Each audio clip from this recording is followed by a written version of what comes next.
Welcome to future with SSC classes. जैसा कि आप लोगों को पता होगा कि मैं डेली 12 बजे आपके लिए एसएससी जीडी की क्लास लाती रहती हूँ, और अगर आप लोग एसएससी सीजीएल या सीएचएसएल की तैयारी कर रहे हैं तो सीजीएल की प्लेलिस्ट देख सकते हैं। चलिए देखते हैं आज का क्वेश्चन। शतरंज के आविष्कार का श्रेय किसे जाता है? Who is credited with the invention of chess? A Iran, B Bharat, C Japan, D England. इसका सही जवाब है भारत। चलते हैं अगले क्वेश्चन पे। चित्तानी रामचंद्र हेगड़े निम्नलिखित में से किस नृत्य से जुड़े थे? Chittani Ramchandra Hegde was associated with which of the following dances 19? ए छऊ नृत्य, बी चप्पड़ती नृत्य, सी यक्षगान नृत्य, डी हुतारी नृत्य। इसका सही जवाब है यक्षगान नृत्य। चित्तानी रामचंद्र हेगड़े के बारे में और कुछ बातें। चित्तानी रामचंद्र हेगड़े यक्षगान नृत्य से जुड़े थे। वे कर्नाटक के उत्तर कन्नड़ जिले के होन्नावरा के रहने वाले थे। वे यक्षगान का प्रदर्शन करने वाले पहले पद्मश्री पुरस्कार विजेता कलाकार थे। उन्होंने यह पुरस्कार यक्षगान को समर्पित किया था। चलते हैं अगले क्वेश्चन पे। रंगनाथिट्टू पक्षी अभयारण्य कहाँ स्थित है? Where is Ranganathittu bird sanctuary located? A Andhra Pradesh, B Kerala, C Telangana, D Karnataka. इसका सही जवाब है कर्नाटक। चलते हैं अगले क्वेश्चन पे। भारत में निम्न में से कौन संसद का एक हिस्सा नहीं है? Which of the following is not a part of the parliament in India? A राष्ट्रपति, B Lok Sabha, C Rajya Sabha, D Bharat के मुख्य न्यायाधीश। इसका सही जवाब है भारत के मुख्य न्यायाधीश। संसद के बारे में और कुछ बातें। भारत में ये संसद का हिस्सा नहीं है। उपराष्ट्रपति, राज्य विधानसभाएं, भारत के मुख्य न्यायाधीश, मंत्रिमंडल। भारतीय संसद एक द्विसदनीय विधायिका है। इसमें 2 सदन होते हैं, लोकसभा और राज्यसभा। राष्ट्रपति किसी भी सदन का सदस्य न होते हुए भी संसद का अभिन्न अंग होता है। चलते हैं अगले क्वेश्चन पे। फुगड़ी नृत्य आमतौर पर निम्न में से किस त्योहार के दौरान किया जाता है? Fugdi dance is usually perform during which of the following festivals? A Deepavali, B Navratri, C Ganesh Chaturthi, D Holi. इसका सही जवाब है गणेश चतुर्थी। फुगड़ी नृत्य के बारे में और कुछ बातें। फुगड़ी नृत्य आमतौर पर गणेश चतुर्थी जैसे हिंदू त्योहारों और व्रत के दौरान किया जाता है। यह गोवा का एक पारंपरिक लोक नृत्य है। इसे कोंकण क्षेत्र की महिलाएं करती है। इस नृत्य में महिलाएं पारंपरिक पोशाक पहनती हैं और लोकगीत गाती है। इसमें लयबद्ध ताली बजाना और गोलाकार हरकतें शामिल होती है। यह नृत्य गोवा की कृषि प्रथाओं से जुड़ा हुआ है। इसे फसल का जश्न मनाने और समृद्धि के लिए आशीर्वाद मांगने के लिए किया जाता था। समय के साथ यह गोवा की विरासत का एक सांस्कृतिक प्रतीक बन गया है।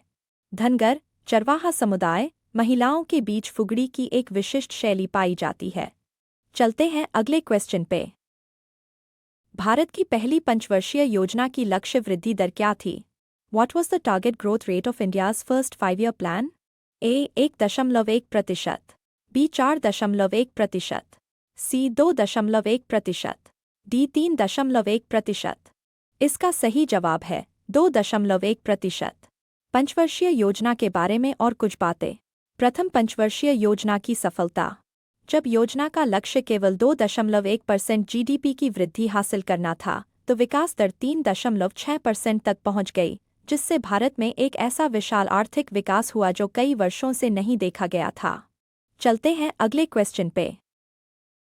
बांग्लादेश किसके साथ भूमि सीमा साझा नहीं करता है? Bangladesh does not share land border with which country?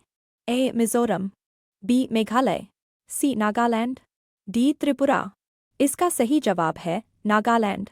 Bangladesh के बारे में और कुछ बातें। बांग्लादेश नागालैंड के साथ अपनी सीमा साझा नहीं करता। बांग्लादेश भारत के इन राज्यों के साथ अपनी सीमा साझा करता है: त्रिपुरा, असम, पश्चिम बंगाल, मेघालय, मिजोरम। भारत और बांग्लादेश के बीच 4096 किलोमीटर लंबी सीमा है। यह दुनिया की 5वीं सबसे लंबी सीमा है। बांग्लादेश के उत्तर, पूर्व और पश्चिम में भारत है। बांग्लादेश के पूर्व में म्यांमार और दक्षिण में बंगाल की खाड़ी है। चलते हैं अगले क्वेश्चन पे। विश्व की सबसे गहरी मीठे पानी की झील का नाम क्या है? What is the name of the world's deepest freshwater lake? A. Baikal झील, B. Paplikat झील, C. Victoria झील, D. Superior झील। इसका सही जवाब है बैकल झील। दुनिया की सबसे गहरी मीठे पानी की झील का नाम बैकाल झील है। यह रूस के दक्षिणी साइबेरिया में स्थित है। बैकाल झील के बारे में कुछ और बातें। यह दुनिया की सबसे पुरानी मीठे पानी की झील है। इसकी उम्र करीब 20 से 25 मिलियन साल है। यह दुनिया के मीठे पानी का 20% से ज़्यादा हिस्सा अपने अंदर समेटे हुए है। बैकाल झील की औसत गहराई 744.4 मीटर है, जबकि इसकी अधिकतम गहराई 1642 मीटर है। यह क्षेत्रफल के हिसाब से दुनिया की 7वीं सबसे बड़ी झील है। बैकाल झील में कई तरह के जानवर और पौधे पाए जाते हैं। यहाँ बैकाल सील भी पाई जाती है, जो सिर्फ मीठे पानी में रहने वाली सील की एकमात्र प्रजाति है। साल 1996 में इसे यूनेस्को ने विश्व धरोहर स्थल घोषित किया था। चलते हैं अगले क्वेश्चन पे। मुराद अली एक प्रसिद्ध वादक है। Murad Ali is a famous player. A tabla, B bansuri, C guitar, D सारंगी। इसका सही जवाब है सारंगी। मुराद अली के बारे में और कुछ बातें।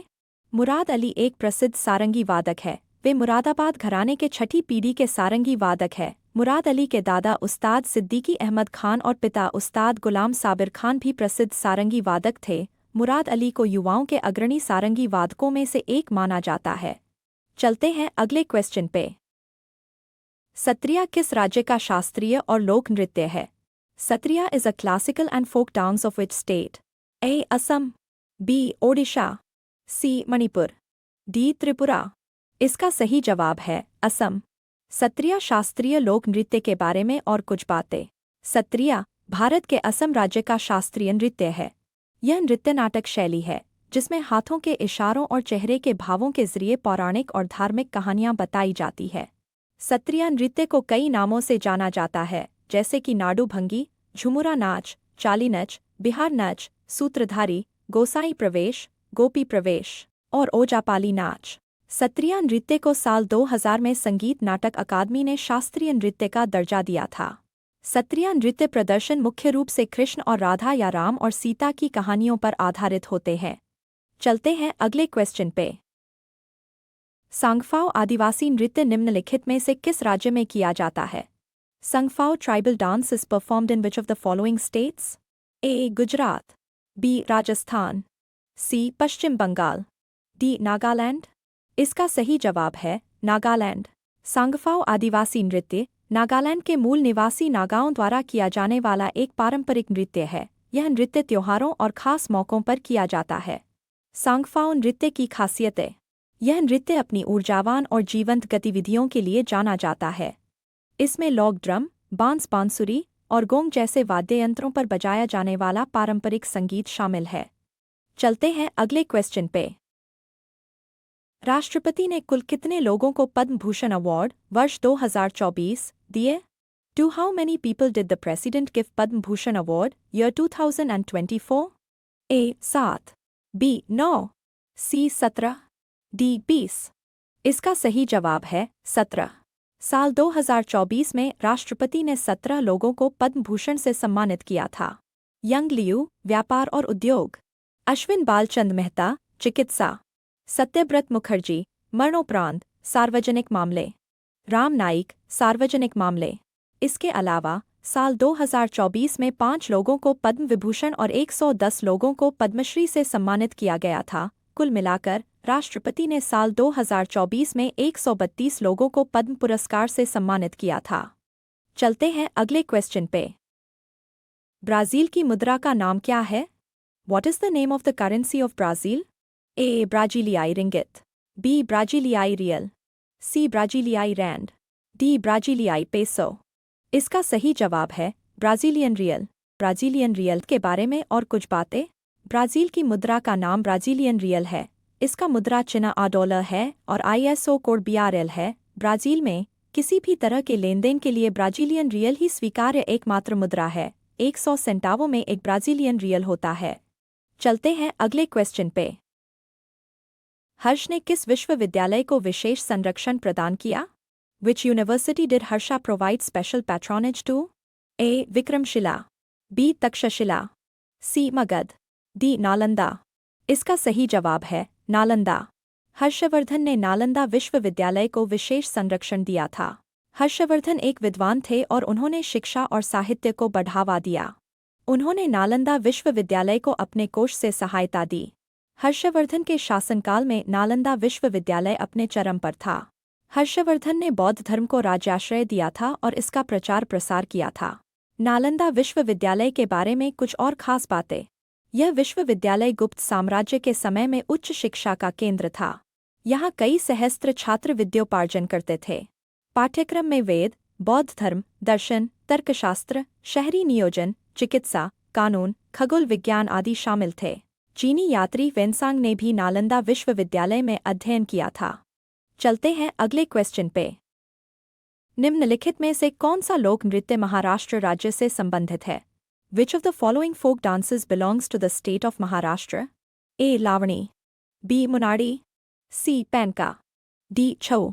इसका सही जवाब है लावणी। लावणी के बारे में और कुछ बातें।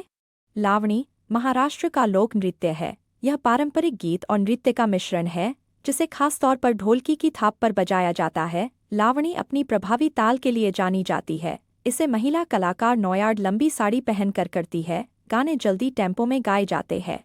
महाराष्ट्र के कुछ और लोक नृत्य। कोली, डिंडी, धनगड़ी गाजा, तमाशा, लेजिम, ललिता, पोवाड़ा। चलते हैं अगले क्वेश्चन पे। प्रसिद्ध लोसुंग उत्सव निम्नलिखित में से किस राज्य में मनाया जाता है? The famous Losoong festival is celebrated in which of the following states? A. Assam, B. Sikkim, C. Manipur, D. Rajasthan. इसका सही जवाब है सिक्किम। यह त्योहार सिक्किम के फोडोंग और रुमटेक मठों में मुखौटा नृत्य से पहले मनाया जाता है। चलते हैं अगले क्वेश्चन पे।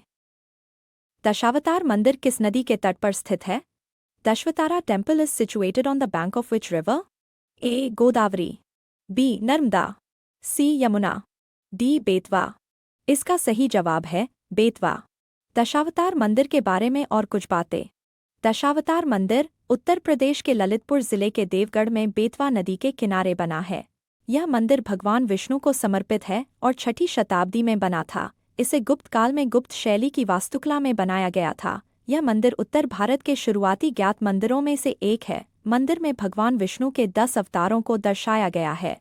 मंदिर के प्रवेश द्वार पर गंगा और यमुना देवियों की नक्काशी की गई है। पट्टी पर वैष्णव पौराणिक कथाओं की नक्काशी भी की गई है। देवगढ़ में कई ऐतिहासिक स्मारक और किले भी हैं। यहाँ गुप्त, गुर्जर प्रतिहार, गोंड, मुगल, बुंदल और मराठों के वंश के कई ऐतिहासिक स्मारक और किले हैं। यहाँ कई हिंदू और जैन मंदिर भी है। चलते हैं अगले क्वेश्चन पे। सारनाथ स्तंभ का निर्माण किया था। Sarnath pillar was built by A. Harshavardhan ने, बी. अशोक ने, सी. गौतम बुद्ध ने, डी. कनिष्क ने। इसका सही जवाब है अशोक ने। सारनाथ स्तंभ के बारे में और कुछ बातें। सारनाथ स्तंभ का निर्माण मौर्य वंश के महान सम्राट अशोक ने करवाया था। यह स्तंभ बुद्ध के पहले उपदेश की याद में बनाया गया था। इसे धम्मचक्र प्रवर्तन के नाम से भी जाना जाता है। चलते हैं अगले क्वेश्चन पे। बॉर्डर गावस्कर ट्रॉफी के बीच खेली जाती है। The Border Gavaskar trophy is played between A. Bharat और ऑस्ट्रेलिया, बी. भारत और न्यूजीलैंड, सी. भारत और पाकिस्तान, डी. भारत और इंग्लैंड। इसका सही जवाब है भारत और ऑस्ट्रेलिया। बॉर्डर गावस्कर ट्रॉफी के बारे में और कुछ बातें। बॉर्डर गावस्कर ट्रॉफी भारत और ऑस्ट्रेलिया के बीच खेली जाने वाली टेस्ट क्रिकेट मैचों की सीरीज है। इसका नाम पूर्व ऑस्ट्रेलियाई कप्तान एलन बॉर्डर और भारतीय कप्तान सुनील गावस्कर के नाम पर रखा गया है। इसकी शुरुआत साल 1996 में हुई थी। अब तक भारत और ऑस्ट्रेलिया के बीच 16 बार बॉर्डर गावस्कर ट्रॉफी खेली जा चुकी है। इन 16 सीरीज में भारत ने 10 बार और ऑस्ट्रेलिया ने 5 बार जीत दर्ज की है। एक सीरीज ड्रॉ पर खत्म हुई थी। लगातार पिछली 4 सीरीज में भारत जीत दर्ज करता आ रहा है। मार्च 2023 तक भारत ने 2023 श्रृंखला में ऑस्ट्रेलिया को 2-1 से हराकर ट्रॉफी बरकरार रखी थी। चलते हैं अगले क्वेश्चन पे। वह राज्य जहां सुल्तानपुर पक्षी विहार स्थित है। The state where Sultanpur bird sanctuary is located? A. Chandigarh, B. Bharatpur, C. Gurgaon, D. Gandhinagar. इसका सही जवाब है गुड़गांव। सुल्तानपुर राष्ट्रीय उद्यान के बारे में और कुछ बातें। सुल्तानपुर राष्ट्रीय उद्यान एवं पक्षी अभयारण्य हरियाणा के गुड़गांव जिले में स्थित है, जो दिल्ली से 46 किलोमीटर और गुड़गांव से 15 किलोमीटर दूर गुड़गांव व फारूख नगर रोड पर स्थित है। सुल्तानपुर राष्ट्रीय उद्यान पेड़ों, झाड़ियों और बोगनविलिया के गुच्छों से भरा हुआ है। चलते हैं अगले क्वेश्चन पे। बांसुरी के विश्व प्रसिद्ध प्रतिपादक हैं। Is a world renowned exponent of the flute. A. Anjanibai Malpekar, B. Meera Banerjee, C. Ajay Chakraborty, D. Hariprasad Chaurasia. इसका सही जवाब है हरिप्रसाद चौरसिया। पंडित हरिप्रसाद चौरसिया के बारे में और कुछ बातें। पंडित हरिप्रसाद चौरसिया बांसुरी के विश्व प्रसिद्ध प्रतिपादक है। हरिप्रसाद चौरसिया हिंदुस्तानी शास्त्रीय परंपरा के बांसुरी वादक है। उन्होंने शास्त्रीय संगीत को आम जनता तक पहुंचाकर उसका विस्तार किया। वे पद्म विभूषण और पद्म भूषण पुरस्कार से सम्मानित है। वे एक असाधारण बांसुरी वादक, हिंदुस्तानी शास्त्रीय शैली के दिग्गज और संगीत निर्देशक थे। चलते हैं अगले क्वेश्चन पे। सिमलीपाल राष्ट्रीय उद्यान भारत के किस राज्य में स्थित है? Similipal national park is located in which state of India? A. Uttarakhand, B. Odisha, C. Rajasthan, D. Karnataka. इसका सही जवाब है ओडिशा। सिमलीपाल राष्ट्रीय उद्यान के बारे में और कुछ बातें। सिमलीपाल राष्ट्रीय उद्यान भारत के ओडिशा राज्य के मयूरभंज जिले में स्थित है। यह भारत का 7वां सबसे बड़ा राष्ट्रीय उद्यान है। यह 2750 वर्ग किलोमीटर के क्षेत्र में फैला हुआ है। यह मयूरभंज हाथी अभयारण्य का हिस्सा है। सिमलीपाल राष्ट्रीय उद्यान इन खासियतों के लिए जाना जाता है। यहाँ बंगाल टाइगर, एशियाई हाथी, गौर और चौसिंघा जैसे जानवर पाए जाते हैं। यहाँ लाल रेशमी कपास के पेड़ों की बहुतायत है, जिसके कारण इसका नाम पड़ा। यह देश के सबसे प्रसिद्ध वन अभयारण्यों में से एक है। यहाँ शानदार घास के मैदान और लुभावने झरने हैं। यह संरक्षित क्षेत्र 2009 से यूनेस्को के विश्व बायोस्फीयर रिजर्व नेटवर्क का हिस्सा है। सिमलीपाल राष्ट्रीय उद्यान तक पहुँचने के लिए बारिपदा शहर से जाया जा सकता है। बारिपदा शहर अभयारण्य से लगभग 108 किलोमीटर दूर है। चलते हैं अगले क्वेश्चन पे। कलिंग युद्ध किस वर्ष में हुआ था? In which year did the Kalinga war take place? A. 261 BC, B. 263 BC, C. 232 BC, D. 240 BC। इसका सही जवाब है 261 BC। कलिंग युद्ध के बारे में और कुछ बातें। कलिंग युद्ध मौर्य सम्राट अशोक और कलिंग के राजा के बीच साल 261 ईसा पूर्व में लड़ा गया था। यह युद्ध मौर्य साम्राज्य और कलिंग के बीच लड़ा गया था। कलिंग पूर्वी तट पर स्थित एक स्वतंत्र सामंती राज्य था। यह राज्य वर्तमान में ओडिशा और आंध्र प्रदेश के उत्तरी हिस्सों में है। यह युद्ध धौली पहाड़ियों पर लड़ा गया था। ये पहाड़ियाँ दया नदी के किनारे है। इस युद्ध में मौर्य सेना की जीत हुई थी। युद्ध के बाद अशोक ने पश्चाताप किया और बौद्ध धर्म अपना लिया। इस युद्ध के बाद अशोक ने शांति और अहिंसा का संदेश फैलाया। इस युद्ध के बाद सैन्य विजय का युग खत्म हो गया और आध्यात्मिक विजय या धम्म विजय का युग शुरू हो गया। चलते हैं अगले क्वेश्चन पे। भरहुत स्तूपा की खोज किसने की थी? Who discovered the Bharhut stupa? A. James Burgess, B. Alexander Cunningham, C. James Fergusson, D. James Tod. इसका सही जवाब है अलेक्जेंडर कनिंघम। भरहुत स्तूप के बारे में और कुछ बातें। भरहुत स्तूप की खोज मेजर जनरल अलेक्जेंडर कनिंघम ने 1873 में की थी। भरहुत स्तूप मध्य प्रदेश के सतना जिले में स्थित है। यह स्तूप मध्य भारत की कैमूर पहाड़ियों से उत्खनित लाल बलुआ पत्थर से बना है। स्तूप के मूर्तिकला अवशेष अब कोलकाता के भारतीय संग्रहालय और इलाहाबाद के म्यूनिसिपल संग्रहालय में रखे गए हैं। स्तूप के अवशेषों में रेलिंग और गेटवे भी शामिल हैं, जिन्हें कोलकाता के भारतीय संग्रहालय में प्रदर्शित किया गया है। स्तूप के अवशेषों में जातक कथाएं, भगवान बुद्ध के जीवन की कहानियां, पशु और ज्यामितीय रूपांकन और देवताओं की मूर्तियां शामिल है। भरहुत स्तूप के बारे में कुछ और बातें। स्तूप का निर्माण संभवतः अशोक के शासनकाल लगभग 250 ईसा पूर्व के दौरान शुरू हुआ था। स्तूप के कुछ सजावटी तत्व जैसे कि द्वार और रेलिंग शुंग काल के दौरान जोड़े गए प्रतीत होते हैं। स्तूप के अवशेषों से पता चलता है कि इस दौरान रोजमर्रा की जिंदगी कैसी थी। चलते हैं अगले क्वेश्चन पे। संविधान का निम्नलिखित में से कौन सा अनुच्छेद अपनी पसंद के वकील से परामर्श करने का अधिकार देता है? Which of the following articles of the Constitution the right to consult a lawyer of one's choice? A. अनुच्छेद 19, B. अनुच्छेद 21, सी अनुच्छेद 22, डी अनुच्छेद 20। इसका सही जवाब है अनुच्छेद 22। अनुच्छेद 22 के बारे में और कुछ बातें। भारतीय संविधान के अनुच्छेद 22 के मुताबिक गिरफ्तार व्यक्ति को अपनी पसंद के वकील से सलाह लेने और बचाव कराने का अधिकार है। गिरफ्तार व्यक्ति को तुरंत गिरफ्तारी के कारणों के बारे में बताना जरूरी है। गिरफ्तार व्यक्ति को हिरासत में नहीं रखा जा सकता जब तक कि उसे अपनी पसंद के वकील से सलाह लेने का अधिकार न दिया जाए। गिरफ्तार व्यक्ति को 24 घंटे के अंदर नज़दीकी मजिस्ट्रेट के सामने पेश किया जाना जरूरी है। अगर किसी व्यक्ति के पास वकील रखने के लिए पैसे नहीं हैं, तो अदालत उसे वकील नियुक्त करती है। राष्ट्रीय कानूनी सेवा प्राधिकरण और राज्य स्तरीय कानूनी सेवा संगठन भी सार्वजनिक कानूनी सहायता देते हैं। संविधान के अनुच्छेद 39 के मुताबिक राज्य को गरीबी या किसी अन्य अक्षमता के कारण वकील न रख पाने वाले नागरिकों को वकील देना जरूरी है। चलते हैं अगले क्वेश्चन पे। भारत के पश्चिमी तटों पर गर्मियों के दौरान होने वाली भारी वर्षा के पीछे मुख्य कारण क्या है? What is the main reason behind the heavy rainfall during summer on the western coast of India? A. पश्चिमी घाट, B. सिंधु नदी, C. पूर्वी घाट, D. पूर्वी हवाएं।